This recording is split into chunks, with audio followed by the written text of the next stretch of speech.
उत्तर प्रदेश का चुनाव अब अंतिम चरण में है और अब जो है वोटिंग धीरे धीरे समाप्त हो रही है 7वें चरण के अंतिम में। हम बनारस में हैं, बनारस की इस गली में हैं और ये पूरा जो चुनाव था, ये चुनाव एक नाम के इर्द गिर्द घूमता रहा। वो एक नाम था जिसको लेकर मुद्दा भी बनाया गया और कहा गया, वो नाम था साँढ़। यानी साँढ़ को लेकर के काफ़ी ज़्यादा राजनीति हुई, साँढ़ को लेकर के चीज़ें हुई। हम जिस पोलिंग बूथ पर यहाँ आए हैं गोदौलिया में, जिस पूछे तो यहाँ पर एक साँढ़ टाइटल के शख्स हैं जो वोट डालने आए थे। ये वो साँढ़ नहीं हैं जिनको लेकर के राजनीति हुई, लेकिन ये साँढ़ बनारस में बहुत पॉपुलर हैं, बनारस के इर्द गिर्द बहुत पॉपुलर हैं। जी हाँ, हम बात कर रहे हैं कवि साँढ़ बनारसी की।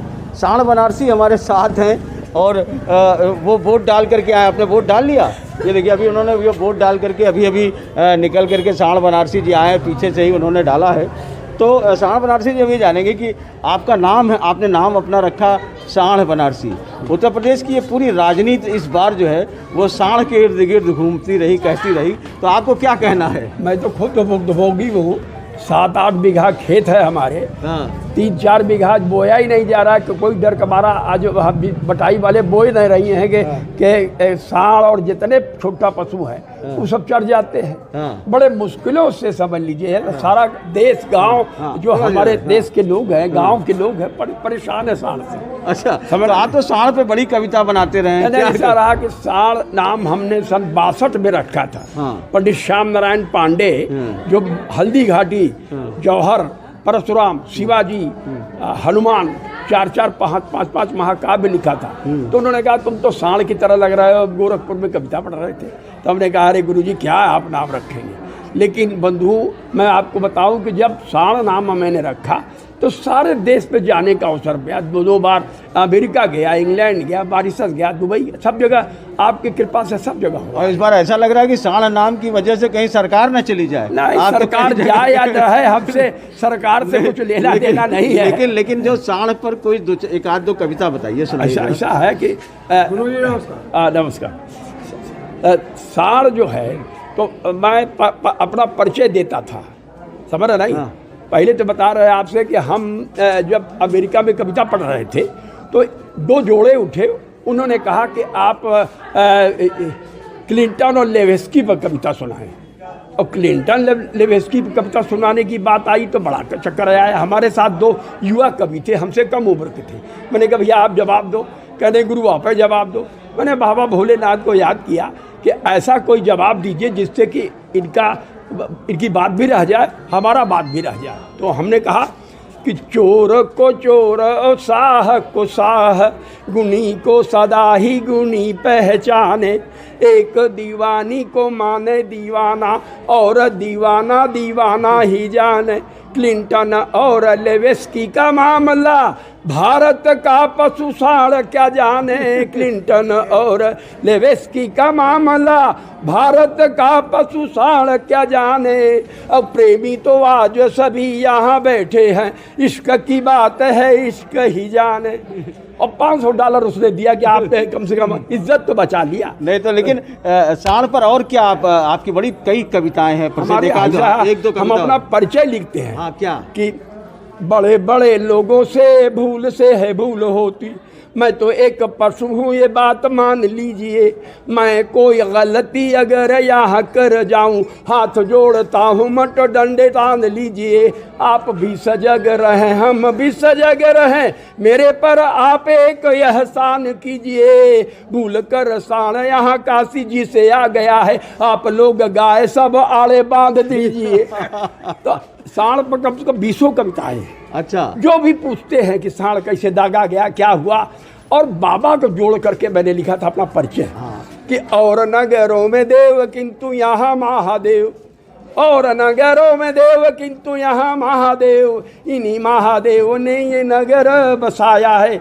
आनंद बन यह महाशमशान भूमि, सभी यहाँ अपने है कोई न पराया, कोई न पराया है।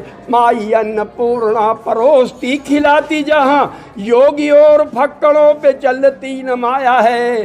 रहे शिव नंगा जहाँ बहती है गंगा, यहाँ साँढ़ जैसा कभी आज यहाँ चला आया है। क्या बात है। तो ये हम पूरे भारत में कम से कम हर देश में जाके सुनाया मैंने अपना परिचय। लेकिन एक चीज और है कि हम और अगर इस चुनाव का मुद्दा है महंगाई, अच्छा महंगाई और सांड, हाँ जो छुट्टा पशु है। हाँ। ये किसान बहुत ज़्यादा, शहर के लोग भले बनारस में तो राण साण सीढ़ी सन्यासी, इनसे बचे तो सेवे काशी।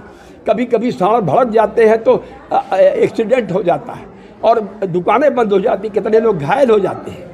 तो सांड और माने छोटा पशु और इसका तो है, लेकिन महंगाई तो बहुत है। हम लोगों के लिए जो बेचारे कब कब आते हैं महंगाई से परेशान तो है। तो महंगाई पर क्या लिखा आपने? महंगाई पर मैंने लिखने का प्रयास किया कि सुरसा समान मुँह बाए चली आ रही है, यार महंगाई इस देश से भगाइए। आप भी सुखी रहेंगे, वह भी सुखी रहेगी, शासन प्रशासन के गुणगान गाइए। आधी रोटी खाएंगे और नेताजी को लाएंगे, आधी रोटी खाएंगे नेताजी को लाएंगे, या नारा फिर अपने जेहन में लाइए। वादा जो किया है तो निभाना ही पड़ेगा, अब नेताजी आ गए हैं, आधी रोटी खाइए। तो महंगाई तो इतनी ज़्यादा है, जो लोग कहते हैं हम किसी पार्टी का समर्थन, हम किसी पार्टी का समर्थन नहीं करते, जैसा जीते हैं वैसा करते। तो कवि के मन में जो आया वो लिख हाँ, देते हैं। हमने लिख जो जनता की समस्या है, जनता की क्योंकि समस्या आप तो- है, आप तो- बेरोजगारी, महंगाई, काफ़ी समस्याएं हैं।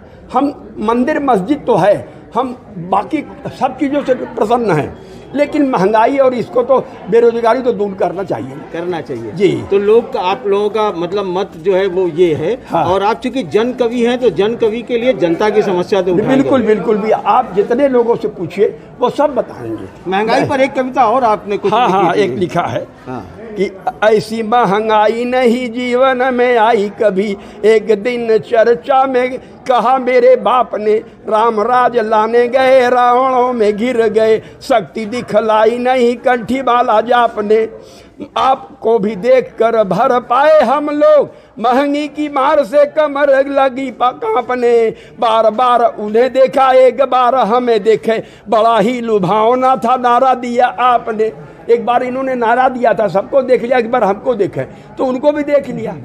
जीते हारे कोई इससे हमसे कोई फर्क नहीं, क्योंकि हमारा कुछ नहीं होना। मैं सही उम्र में 83-84 में चल रहा हूँ, कुछ दिन तक और रहूँगा, लेकिन सरकार को चाहिए कि करना चाहिए। महंगाई को ध्यान में रख के, बेरोजगारी को ध्यान में रख के कुछ न कुछ करना चाहिए जी। और सांड को डंडा न मार के उसका एक उपाय करके उनको रहने के लिए गौशाला बना दे, साढ़शाला बना दे, कहीं से कम से कम सबको रहें। उनको मारिए मत, नहीं आप जैसा सांड क्या करेगा? क्या करेगा? आप तो खुद ही कहते हैं अपने परिचय में कि सांड को डंडा मत मारिए, आ जाए तो किनारे कर दिए। तो ये सांड बनारसी है और बनारस की यही जीवंतता है। इस चुनाव में भी जो है आपने जिस तरीके के मुद्दे उठाए, जन कवि हैं, लिहाजा वो जनता की बात करते हैं। और चूंकि नाम सांड बनारसी है, इसलिए यही है कि सांड को जो है वो आप कहीं उनके लिए व्यवस्थित कर दीजिए, वो भी हमारा पशुधन है, और उसके लिए कहीं मुकम्मल व्यवस्था करिए। अगर आप लगाने की वो कर रहे हैं तो गौशाला रखिए और उनके लिए उचित व्यवस्था रखिए, छुट्टा मत छोड़ दीजिए जो लोगों का नुकसान कर सके। वाराणसी से पुरुषोत्तम के साथ अजय सिंह, NDTV इंडिया।